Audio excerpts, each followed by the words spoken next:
Assalamualaikum warahmatullahi wabarakatuh. Alhamdulillah, puji syukur kita panjatkan kehadiran Allah Subhanahu wa Ta'ala, sehingga kiranya pada hari ini kami dapat mempresentasikan hasil diskusi kami tentang intelligent business berbasis ICT. Salawat dan salam semoga senantiasa tercurahkan kepada Nabi Muhammad SAW. Sebelum memulai presentasi, ada baiknya kami memperkenalkan diri terlebih dahulu. Kami dari kelompok 5 dengan moderator saya sendiri, Nabila Salsabila, dan teman-teman saya. Saya pemateri 1, Nola Putri Ritonga. Saya Wildani, saya sebagai pemateri 2.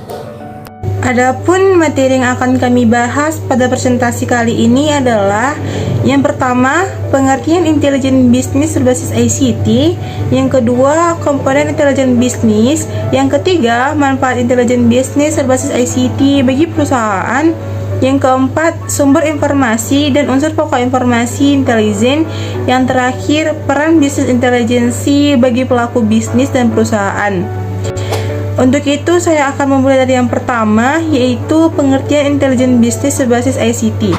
Intelijensi bisnis adalah sekumpulan teknik dan alat untuk mentransformasi dari data mentah menjadi informasi yang berguna dan bermakna untuk tujuan analisis bisnis. ICT atau Information and Communication Technology merupakan terminologi yang mencakup seluruh peralatan teknis untuk memproses dan menyampaikan informasi yang berkualitas. ICT mencakup dua aspek, yaitu teknologi informasi dan teknologi komunikasi.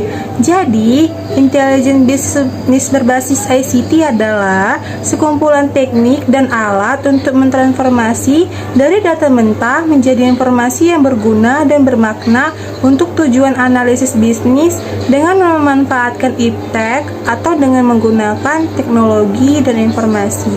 Tujuan dari IB yaitu untuk memudahkan interpretasi dari jumlah data yang besar tersebut, mengidentifikasi kesempatan yang baru, dan mengimplementasikan suatu strategi yang efektif berdasarkan wawasan dapat menyediakan bisnis atau keuntungan pasar yang kompetitif dari stabilitas jangka panjang. Fungsi-fungsi umum dari teknologi intelligent business adalah pelaporan, pemrosesan analisis daring, analitis, penggalian data, penggalian proses, pemrosesan kejadian kompleks, manajemen performasi bisnis, pengukuran, penggalian teks, analitis prediktif, dan analitis preskriptif. Selanjutnya, pemateri pertama akan membawakan tentang komponen intelligent business dan manfaat intelligent business berbasis ICT bagi perusahaan. Kepada Saudari Nola, saya persilakan. Komponen intelligent business. 1. Alokasi dan agregasi multidimensi. 2. Denormalisasi, penandaan dan standarisasi. 3. Pelaporan seketika dengan peringatan analitis. 4. Sebuah metode antarmuka terhadap sumber data tak terstruktur. 5. Perkiraan konsolidasi grup anggaran dan perpindahan atau pegawai. 6. Inferensi statistik dan simulasi probabilitas. 7. Optimisasi kunci indikasi performansi. 8. Manajemen item terbuka. 9. Pengontrolan versi dan manajemen proses. Manfaat intelligent business berbasis ICT bagi perusahaan. 1. Berfungsi membaca data untuk membantu menentukan keputusan perusahaan. 2. Berfungsi sebagai proyeksi yang lebih terencana untuk jangka panjang.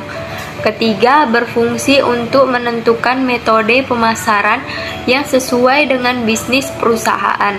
4. Menganalisa semua masalah, keuntungan, dan hal-hal terkait perusahaan.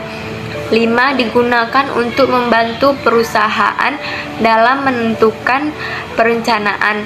6. Sebagai analisis untuk kebutuhan pasar dan memperhitungkan dari segi bisnis. Ketujuh, mengevaluasi data tren pasar secara real time. Ke-8, penentuan target atau KPI, indikator kinerja utama, sesuai dengan data. Terima kasih kepada Saudari Noah. Selanjutnya, materi tentang sumber informasi dan unsur pokok informasi intelijen. Dan yang terakhir, peran bisnis intelijensi bagi pelaku bisnis dan perusahaan akan dibawakan oleh pemateri kedua, yaitu Saudari Wildani. Kepada Saudari Wildani, saya persilakan. Selanjutnya saya akan membawakan materi yang berjudul Sumber Informasi dan Unsur Pokok Informasi Intelijen. Sumber informasi intelijen meliputi sebagai berikut. Yang pertama ada lembaga pemerintah, asosiasi perdagangan industri, perusahaan riset pasar swasta, media massa, dan yang terakhir kajian khusus yang dilakukan organisasi. Informasi yang diperoleh akan digunakan untuk memahami strategi pesaing, pergeseran halus, serta selera konsumen. Selanjutnya unsur pokok dalam informasi intelijen yang meliputi pertama, profil keperluan informasi dari manajer, kedua, sistem penggalian informasi manajemen, ketiga, sistem pengkodean dan penyimpanan, 4. Sistem analisis data, 5. Kajian khusus, 6. Sistem pelopor, dan ketujuh, pedoman penghapusan data. Sistem intelijen ini dapat memberikan banyak keuntungan bagi suatu perusahaan atau lembaga. Sekarang ini tidak hanya perusahaan besar yang memiliki sistem intelijen, banyak perusahaan kecil yang juga mempunyainya.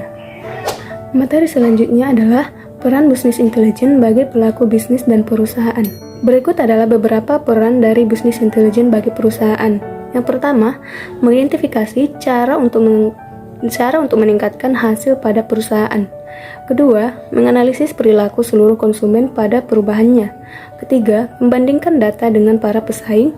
4. Track performance atau melacak kinerja.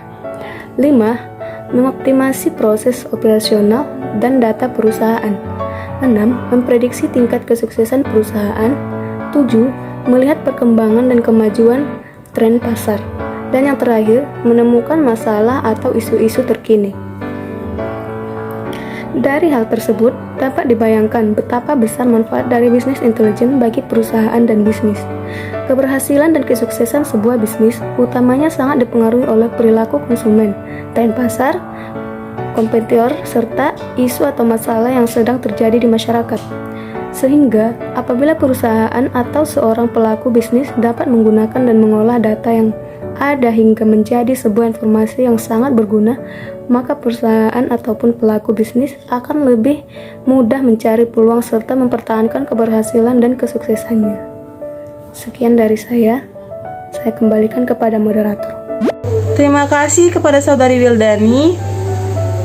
Demikianlah hasil presentasi kami pada hari ini. Bila ada kesalahan dan kekurangan dalam presentasi kami meminta maaf kepada saudara atau saudari sekalian, dan kepada Allah kami mohon ampun. Wabillahi taufiq wal hidayah. Wassalamualaikum warahmatullahi wabarakatuh.